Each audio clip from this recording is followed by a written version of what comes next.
The last time I saw you in almost this exact spot about 2 months ago, this is Shore Road, where we saw some of the worst flooding after Hurricane Ian in 2022, when the water flowed over these creeks. The chainsaws had just started up. Well, now the clean out is complete. How much did they do?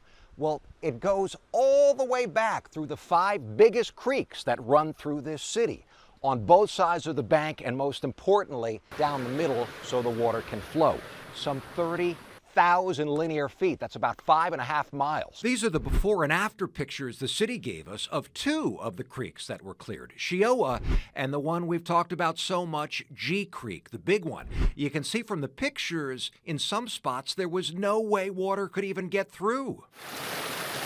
The 5 creeks are critical during heavy rainstorms, acting as natural canals to carry water through the city and dump it into Lake Jessup. But when they were clogged, that wasn't happening. What are you finding in the creeks, Matt? And I guess this is a pretty good example, a whole lot of everything, right? What you're finding is you have just your natural vegetation that's going to grow up. You have your trees that are falling down that grow. And then you have trash. For years, cash-strapped Winter Springs has tried to find funding to do the cleanout. And after getting a federal grant, this is how the creeks look now. It's supposed to be the game changer now that we're... I hope so. I hope so, to make everybody so they're not afraid of, for when the storms do come through. So now that the junk is clear, the next step is to dig out the sand from the culverts that run underneath most of the bridges throughout the city, digging out the sediment. Spokesperson for the city tells me there's a meeting next week. After that, they expect to get started with that phase of the cleanout.